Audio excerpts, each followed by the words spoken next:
jamaah. Alhamdulillah. Alhamdulillahirrahmanirrahim. Kembali lagi di Islami Twinda. Buat jamaah yang di rumah yang baru bergabung, kita ingatkan lagi tema kita pagi hari ini adalah apakah yakin sholatmu sudah diterima? Nah ini dia nih. Yang paling ditakutin sama keluarga atau siapapun yang di rumah itu kalau ngeliat ibu-ibu ngumpul sama teman-temannya. Betul. Sama tetangga. Takutnya kenapa sih? Takutnya gosip tentang anak tetangganya atau anak kita. Ini ada tayangannya nih. Bu Tejo ki lho, ngomong ke Dian meneh. Kok ya ora ana bosen-bosene to ya? Lah ya dia nih ya aneh-aneh wae kok. Wong wis umurane kok ya ora ndang rabi, wong kanca-kancane wis do rabi coba, he? Lah nek saiki dheweke iki pengen fokus karo karire piye? Hah?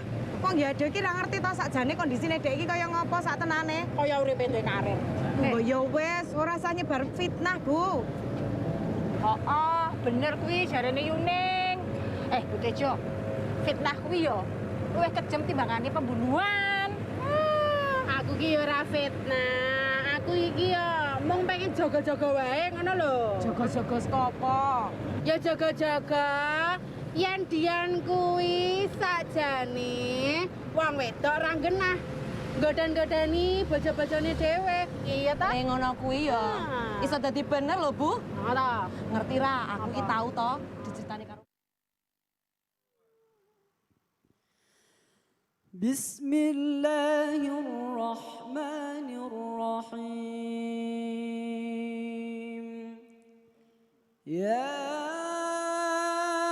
ayyuhalladzina amanu ijtanibu katsiran minadh-dhann inna ba'dadh-dhanni ithmun wa la tajassasu بعضكم بعضا أيحب أحدكم أن يأكل لحم أخيه ميتا فكرهتموه واتقوا الله إن الله تواب رحيم بسم الله الرحمن الرحيم يا أيها الذين آمنوا لا تبطلوا صدقاتكم بالمن والأذى كالذي ينفق ماله رئاء الناس ولا يؤمن بالله واليوم الآخر. Dari dua ayat yang kita dengarkan begitu indah dari Muhammad Miftah, ini ayat yang memang ditakutkan secara global. Saya akan kasih artinya dengan ayat yang Allah Subhanahu wa taala yang pertama ayat ini dibacakan surah Hujurat ayat ke-12 tadi. Itu dikatakan tentang orang-orang yang riba, orang-orang yang mencari keburukan orang lain, orang-orang yang melakukan hal yang tidak bagus. Ini ditakutkan sesuai yang kita bahas tema saat ini adalah apakah yakin sholat kita sudah diterima. Kita sholat tapi kita masih riba, kita sholat masih melakukan mencari kesalahan orang lain, kita sholat masih melakukan perbuatan maksiat.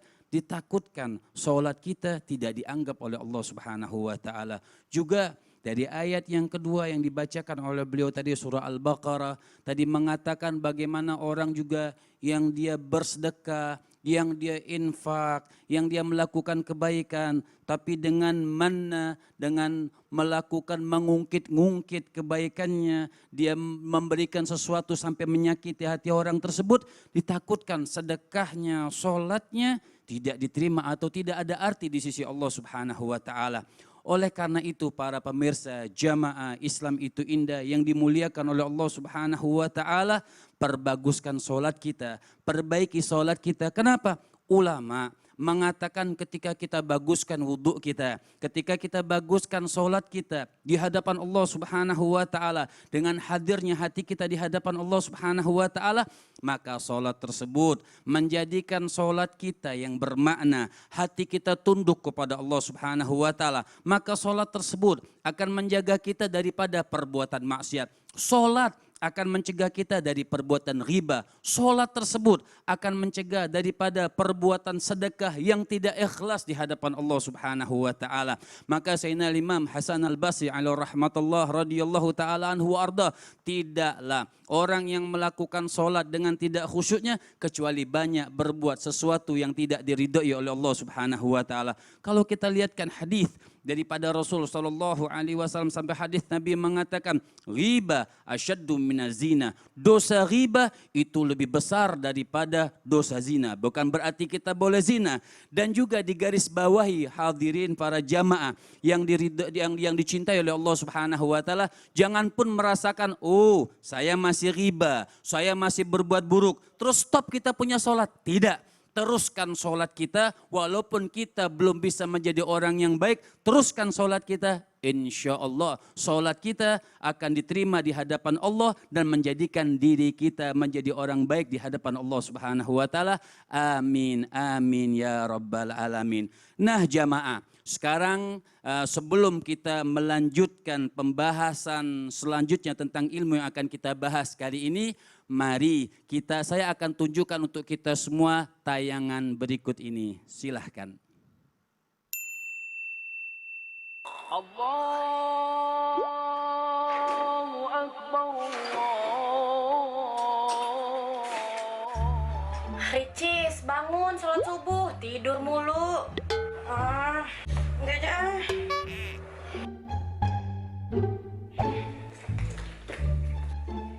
Mau kemana? Sholat zuhur yuk. Nanti aja, aku buru-buru.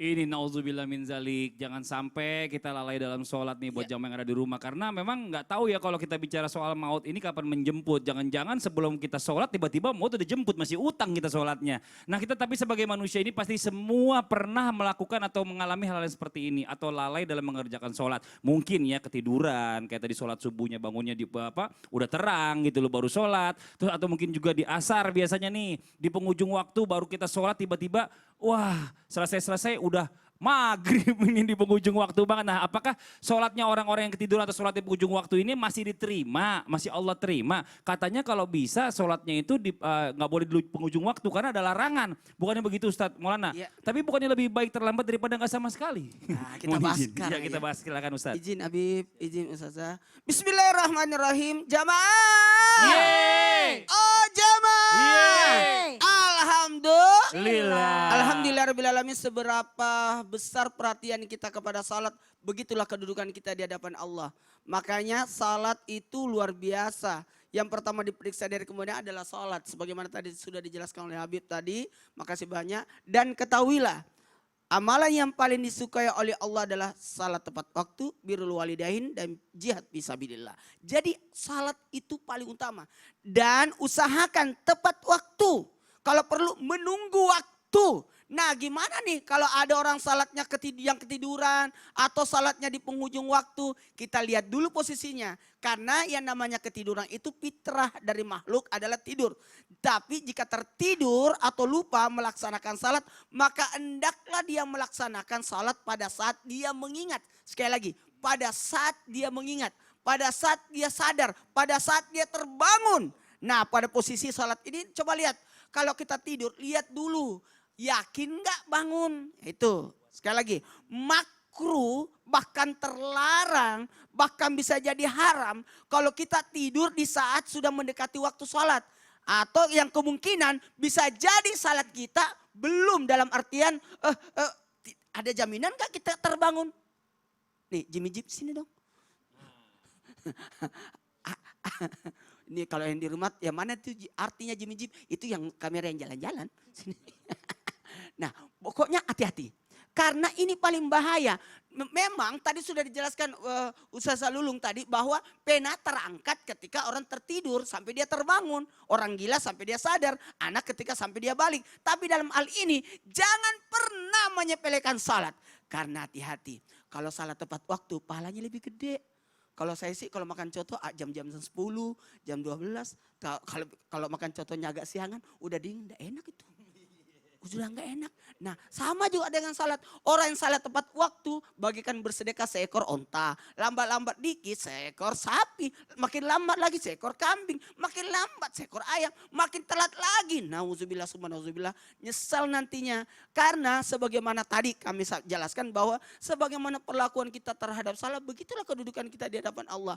Makanya hati-hati. Perbaiki salat. Karena bisa jadi lah Ustaz gimana nih. Kalau kita salatnya setelah berlalunya waktu, waduh aku terbangun, maka salatnya diqadha. Tadi sudah dijelaskan oleh Habib, makasih banyak Habib, bahwa kita itu mengqadha salat karena sudah terlewat waktunya.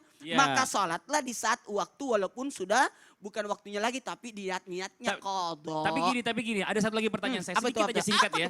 Kalau seandainya kita sholat ini udah di penghujung waktu, tiba-tiba pas giliran kita sholat nih seandainya di asar, tiba-tiba udah azan maghrib, tapi kita baru rakaat 2 gitu. Dan ada masalah, dilanjutin aja. Teruskan aja. Diteruskan aja karena kan tadi takbirnya kan awalnya kan belum masuk. Oh, tapi sah tadi sholatnya? Sah. Ah, itu yang jadi pertanyaan juga kadang-kadang nih karena banyak yang syarat melakukan sahnya hal ini. adalah masuk waktu. Dan ketika dia takbir tadi waktu salat asar itu adalah walaupun penghujung waktu tapi kan waktunya dia ketika dia terbangun. Oh gitu. Nah udah nanti kita lanjutin lagi pembahasan ini menarik banget nih. Ya bicara masalah ilmu ini gak pernah ada ruginya kalau kita nanya ya.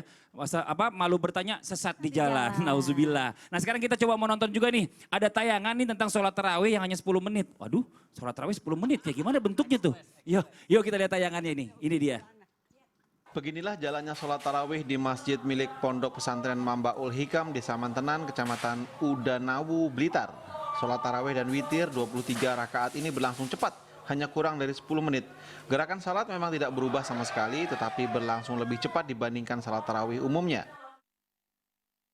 Ya ini biasanya kita kalau sholat tarawih itu 1 jam gitu ya. Paling cepet-cepetnya tuh kalau misalnya ngambil yang 11 rakaat itu paling setengah jam ya. Tapi kalau 10 menit ini memang luar biasa, dahsyat nih kita lihat nih. Nggak khusyuk kayaknya gitu ya. Nah kalau misalnya kita sholat fardu juga di rumah nih kadang-kadang nih kita kurang mungkin dari 5 menit. Nggak nyampe 5 menit, 1 menit kelar sholatnya. Nah ini gimana nih Ustadz ya. Ini bagaimana caranya dalam pandangan Islam ini bagi orang yang melaksanakan sholat dalam waktu yang cepat. Atau itu salah satu gangguan setan ya karena ada orang yang melaksanakan sholat pun waktu sholatnya ini gimana ya nggak konsen gitu loh bawaannya pengen cepet-cepet selesai aja sholatnya. Nah ini kita minta penjelasannya dari guru kita nih jangan yang lagi bengong Ustazah Lulu Saya lagi mikir 10 menit ya Allah gitu ya. Iya. Pernahkah kau merasa hatiku hampa?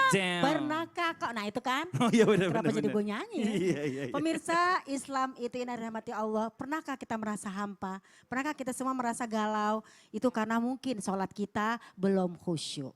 Di dalam surat Al-Mu'minun udah jelas kita sering baca bareng-bareng. Semoga kita semua bisa mengamalkannya ya karena sama-sama belajar lagi. Bismillahirrahmanirrahim. Qad aflahal mu'minun. Sungguh beruntung orang-orang beriman. Alladzina hum fi sholatihim khosyi'un. Yang jika mereka sholat, mereka khusyuk di dalam sholatnya itu. Ini yang pertama. Nah kalau misalnya kita tergesa-gesa apakah ada kehusyuan di dalamnya? Itu kita yang jawab sendiri. Ini yang pertama. Yang kedua pemirsa. Kalau yang namanya khusyuk ini kan jelas kita harus tumak nina, rukun sholat, sah sholatnya, syarat semuanya bagaimana. Jadi memang Rasulullah jika berjamaah maka beliau memendekkan bacaan. Tapi jika beliau sholat munfarid maka dipanjangin. Yang tadi kita lihat adalah sholat sunnah. Kalau sholat sunnah apalagi tarawih memang itu namanya sholat santai. Cuman masalahnya ini saking santainya cepet banget. Nah kalau memang terpenuhi syarat rukunnya sholatnya syarat sah sholatnya terpenuhi. Jika tidak terpenuhi ya maka tidak sah. Tapi kalau terpenuhi insya Allah sah. Jadi ada dalam satu riwayat memang ya yang namanya sholat ini ada 3 target. Yang pertama sholat ini adalah mencegah perbuatan keji dan mungkar. Tadi sudah dinyatakan oleh guru kita Ananda Muhammad Miftah. Bahwa sholat itu di dalam Al-Quran nyatakan mencegah perbuatan keji dan mungkar. Yang kedua, sebagai sarana komunikasi dengan Allah. Kan kalau kita baca Al-Fatihah aja kita ada tanya jawab di situ. Apalagi kalau kita sholat wajib tentunya ya. Bismillahirrahmanirrahim. Alhamdulillahirabbil alamin. Segala puji bagi Allah, Tuhan semesta alam yang menguasai alam semesta. Kemudian Allah menjawab, Hamidani abdi, oh hambaku sedang memuji aku. Jadi kita baca Allah jawab, kita baca Allah jawab. Jadi di sini sarana komunikasi. Jadi kalau misalnya kita sholat wajib, mungkin kita akan terus yang namanya husu-husuin, kita tumak ninahin. Tapi karena tadi berjamaah sholat sunnah, ini kembali lagi ya kepada apakah syarat sah sholat ini tercapai, apalagi sholat sunnah. Jadi yang pertama adalah tadi sebagai mencegah perbuatan keji dan mungkar. Yang kedua sebagai sarana komunikasi dengan Allah. Alhamdulillahirabbil alamin arrahmanirrahim, ya kan, Maha Pengasih Maha Penyayang. Allah jawab asna alayya abdi, oh hambaku sedang menyanjung aku. Sampai malik yaumiddin, ya kan, Allah yang meraja di hari kemudian. Allah jawab lagi majadani abdi, oh hambaku mengagungkan aku. Artinya di sini kita dialog. Gak mungkin kan saya ngomong sama Ustadz Maulana, Pak Ustadz kira-kira tanggal 5 Pak Ustadz bisa ke rumah saya enggak? Kalau bisa ke rumah saya coba tolong ya, Pak Ustadz tuh disediakan tanggal. Satu arah ini satu arah, gak dua arah namanya. Iya, jadi kita komunikasi sama Allah. Tanya lagi, baru mau dijawab, baru nanya, dijawab tanya lagi. Seperti itu, jadi istilahnya kita sama orang aja ada kulonuannya. Bagaimana kita kepada Allah Subhanahu Wa Taala. Dan yang ketiga, target sholat adalah istirahat jiwa.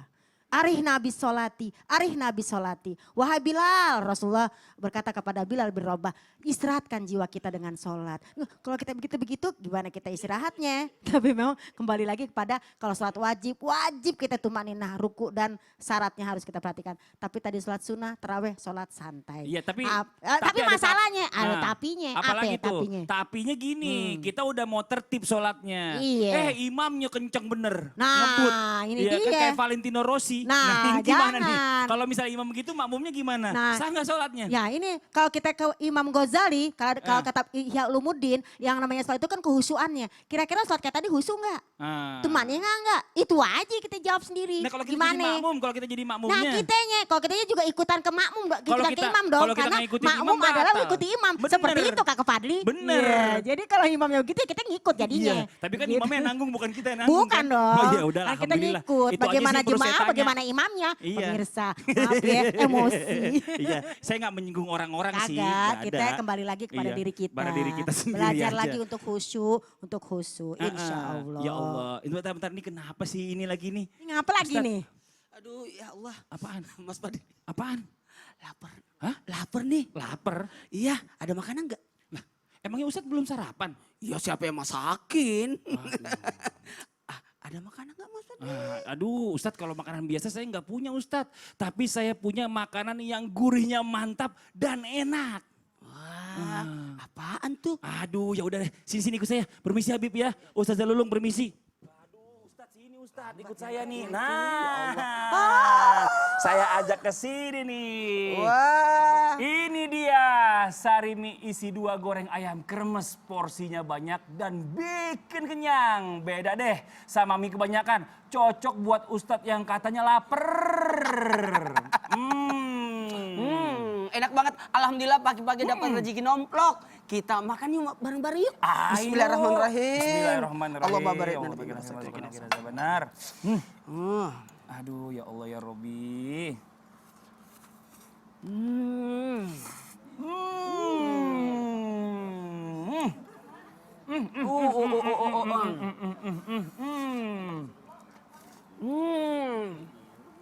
Wah bener banget. Sarimi isi 2 goreng ayam kremes. Rasanya gurih dan mantap. Udah gitu nih, kremesnya juga enak. Jadi bikin makan makin nyakres. Aduh. Jadi ingat anak-anak di rumah deh. Mereka suka banget sama kremesan.